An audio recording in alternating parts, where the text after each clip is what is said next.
Bonjour et bienvenue dans Voyage intérieur avec Gaëtan. Je suis Gaëtan Molon, accompagnateur de voyages intérieurs et de voyages sonores. À Paris ou en visioconférence, je t'accompagne à cheminer vers davantage de paix et de douceur grâce aux pratiques énergétiques, à l'hypnose et à la sonothérapie. Et dans ce podcast, je te propose à chaque épisode une porte d'exploration. Ici, pas de vérité absolue, mais des réflexions, des expériences qui t'aideront à rencontrer ce qui fait sens pour toi. Aujourd'hui, épisode 18, Voyage intérieur avec le chat du Dalai Lama de David Michi.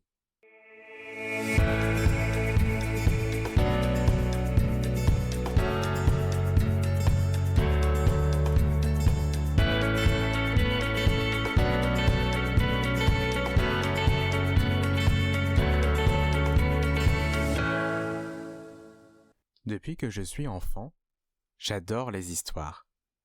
Que ça soit sous forme de livres, de séries télévisées ou encore de films. J'adore les histoires parce qu'elles me font voyager et surtout explorer l'existence humaine. Car comme le dit la philosophe Marie Robert, les histoires sont des laboratoires de l'existence. Elles enrichissent nos vies intérieures en élargissant notre vision de la vie.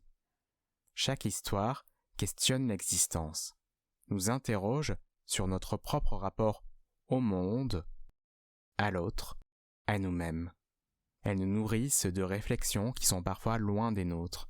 Elles nous invitent à nous ouvrir aux différents possibles, à différentes cultures, à différentes façons de dire ou de faire, autrement dit, à différentes façons de cheminer dans l'existence. C'est pour cette raison qu'il y a peu, j'ai lancé sur mes réseaux sociaux puis sur mon blog un rendez-vous, des fictions pour explorer l'existence. Dans cet espace, je présente un livre, un film ou une série télévisée tout en partageant comment cette histoire a nourri mon exploration de la vie. Et aujourd'hui, j'avais envie de le proposer aussi en format podcast. Donc voici le premier volet où je vais te parler du roman Le chat du Dalai Lama, écrit par David Michi. Alors de quoi parle ce roman ? Je vais d'abord te lire le synopsis. Le voici. Un chaton famélique est arraché des bidonvilles pour être transporté vers un somptueux sanctuaire, par nul autre que le Dalai Lama. Ses yeux bleus, saisissants, découvriront bientôt toute la vie du grand maître bouddhiste. Une sagesse éternelle qui ne se révèle que dans les moments de grande tranquillité entre l'homme et l'animal. Vous suivrez le chat de sa sainteté, tandis qu'il se frotte contre les vedettes d'Hollywood, qu'il enseigne aux pieds des maîtres tibétains et qu'il apprend ce qu'est la vie d'un bodhisattva au XXIe siècle.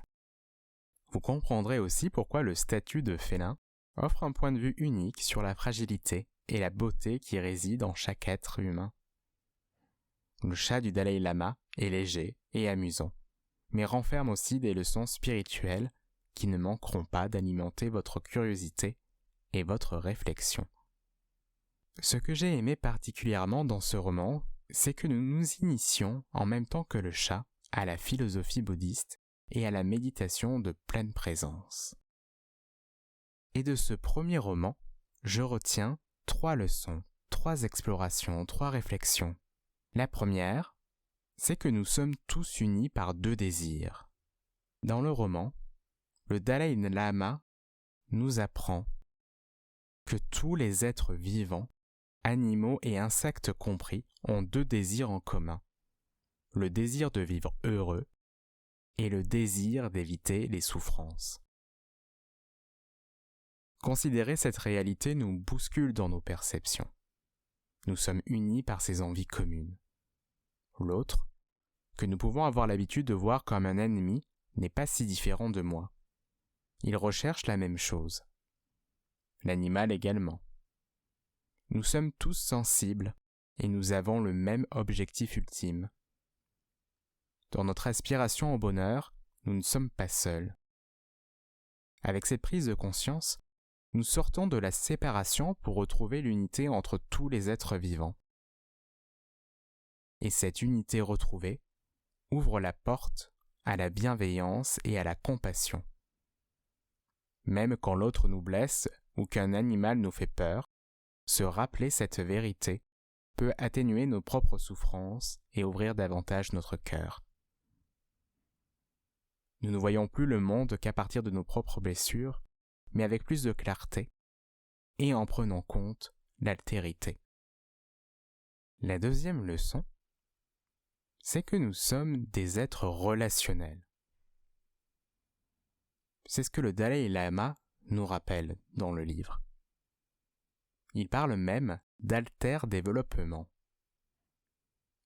Pour lui, plus nous sommes alter-centrés, plus nous sommes heureux.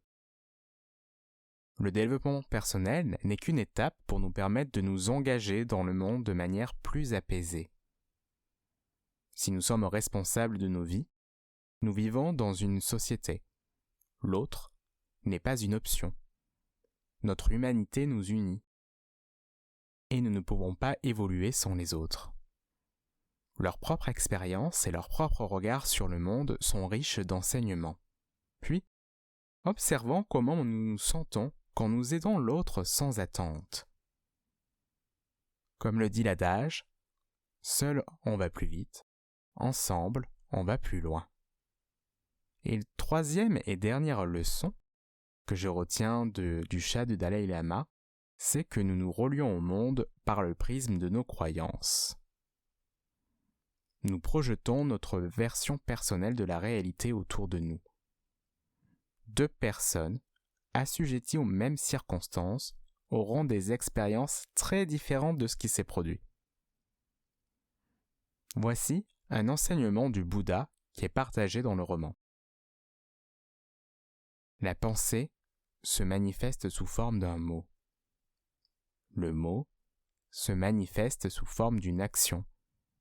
L'action se développe sous forme d'une habitude. Et l'habitude se cristallise en un trait de caractère. Alors, observez la pensée et ses conséquences avec soin, et laissez-la jaillir d'un amour rempli de sollicitude envers tous les êtres. Tout comme l'ombre suit le corps, tout comme nous pensons, nous devenons. Voilà ce que m'a fait explorer le chat du Dalai Lama de David Michi. Si tu as lu le roman ou si une des 3 leçons te parle, n'hésite pas à m'écrire, c'est avec plaisir que je te lirai. Et si tu as toi aussi un livre à conseiller, à partager pour aider à explorer l'existence, n'hésite pas non plus. Voilà, j'espère que ce court épisode t'aura plu et t'aura incité à explorer ces 3 leçons que donne le chat du Dalai Lama. Et pour terminer, si tu souhaites soutenir ce podcast, je te remercie de le partager à tes proches ou sur tes réseaux sociaux. Tu peux aussi t'abonner pour ne pas manquer le prochain épisode, si ce n'est pas déjà fait, ou bien mettre 5 étoiles sur Spotify ou Apple Podcast. Je te souhaite une merveilleuse journée et je te dis à bientôt pour un nouvel épisode.